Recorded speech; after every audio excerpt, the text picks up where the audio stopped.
sem mjög hafa látið lífsspekina til sín taka argentínski hugsuðurinn Silo. Bækur hans hlutskipti og hlutverk mannsins eru dáðar í fjölmörgum löndum og þykir lífsýn Silos einkar frumleg á köflum. Hann var staddur hérlendis á dögunum og þá náði Sigmundur Ernir tali af honum.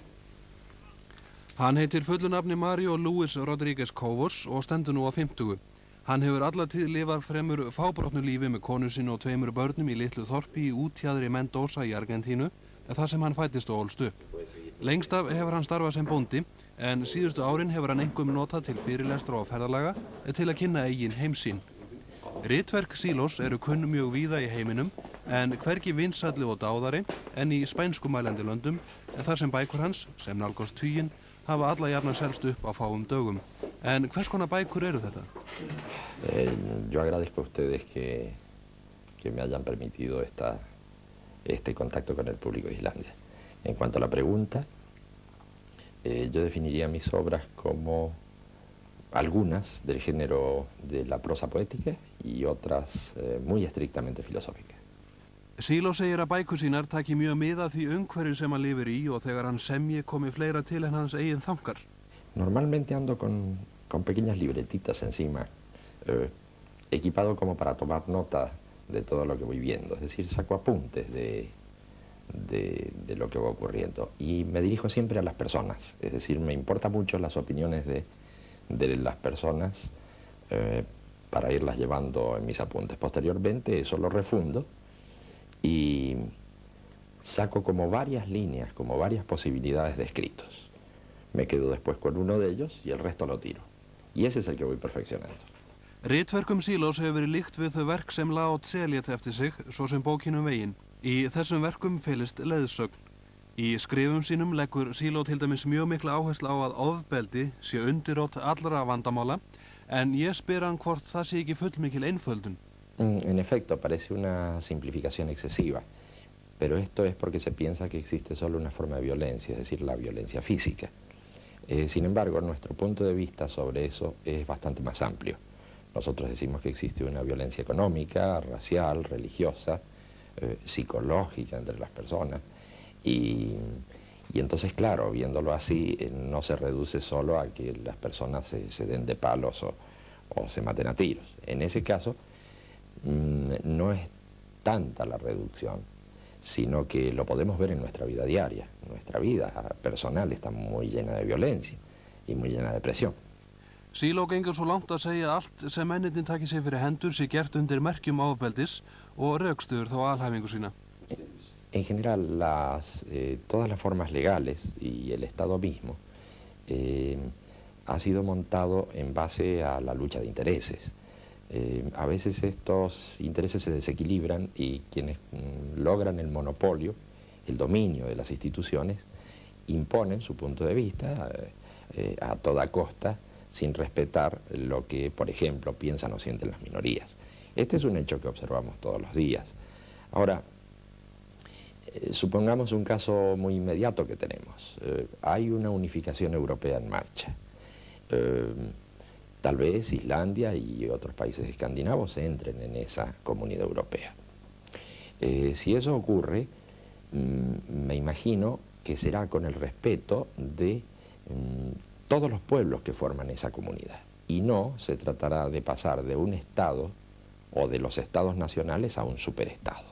Si ocurriera esto de un superestado, se estaría ejerciendo sobre la voluntad de los participantes una forma de violencia política, muy sutil, pero violencia al fin.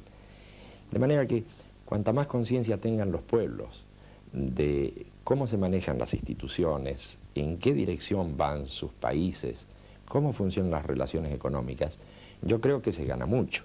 Pero volviendo al origen de la pregunta, digo que la violencia está sosteniendo un montón de instituciones que hoy ya consideramos caducas. Y la gente se pregunta, ¿y por qué todavía se conservan esas instituciones? Y nadie puede dar respuesta. Y es porque hay intereses que de una manera muy manifiesta o muy sutil siguen manejando la situación.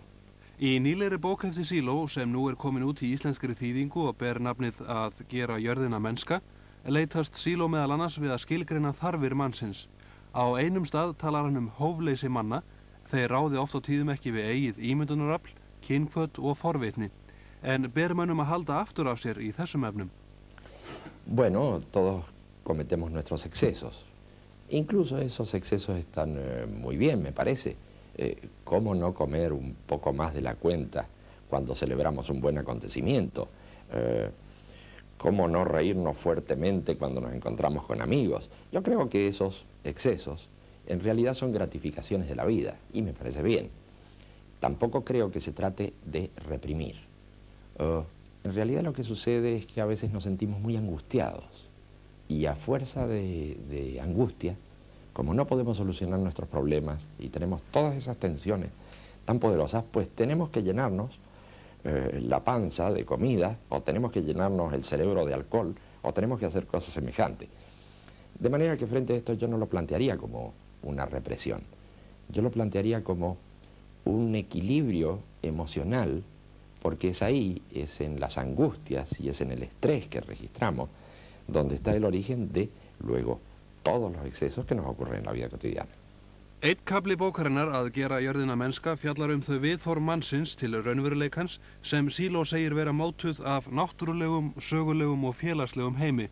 Maðurinn berjist við andstæður þessara heima í sjálfum sér, en hefur maðurinn ekki þegar ráðið niðurlögum eins þessara heima? Margir ætla að helstu verkefni mannsins varði umhverfismála næstu áratugum og ég spyr Silo að lokum hvort við þróunina í þeim efnum verði nokkuð ráðið lengur. Esa es una pregunta muy interesante. Lógicamente hay peligros ecológicos, como todos sabemos, y por eso es que se ha logrado una conciencia mundial y se va logrando una conciencia de respeto por la naturaleza. No obstante, también en esto hay exageraciones. Por ejemplo, algunos piensan que algunos países o pueblos que están en muy malas condiciones económicas, de todas formas, para respetar a la naturaleza no deben industrializarse. Otros piensan que las fuentes que obtienen algunos países para sus recursos y para su vida deben ser paralizadas por el respeto a la naturaleza. Las cosas tampoco son así, porque si esa industrialización es inteligente y es planificada, no hay por qué provocar un deterioro ni tampoco provocar una alarma tan grande como si se fuera a acabar el mundo. Si un país necesita sus recursos pesqueros o necesita desarrollar su producción industrial, no puede poner a la naturaleza como primario, porque lo que primero está es el hombre. Viendo las cosas a largo plazo, desde luego que las nuevas generaciones nos van a ser responsables de los errores que hayamos cometido, y nos debemos nosotros al futuro también de las próximas generaciones. Pero cunde una alarma excesiva que la única ventaja que tiene es hacer tomar conciencia a las poblaciones del problema ecológico. Pero francamente se está exagerando muchos aspectos porque no se está poniendo como centro de la actividad al ser humano y sus necesidades. Se está poniendo a la tierra o a la naturaleza como si fuera una nueva entidad, un nuevo Dios que ha venido a reemplazar a los antiguos dioses. Yo creo que el problema ecológico es uno de los más importantes, pero creo que el problema del hombre debe subordinar a todos los problemas. Y si se trata de recursos que necesita un pueblo, sean de la naturaleza que sean industriales, o pesqueros, o mineros, o lo que fuera, en todo caso, mientras se conserve el ciclo natural, la reproducción biológica de las especies, mientras se repueblen los mares, no se produzca un deterioro y una contaminación tremenda como la que hay en algunos puntos, yo creo que no hay que exagerar la nota.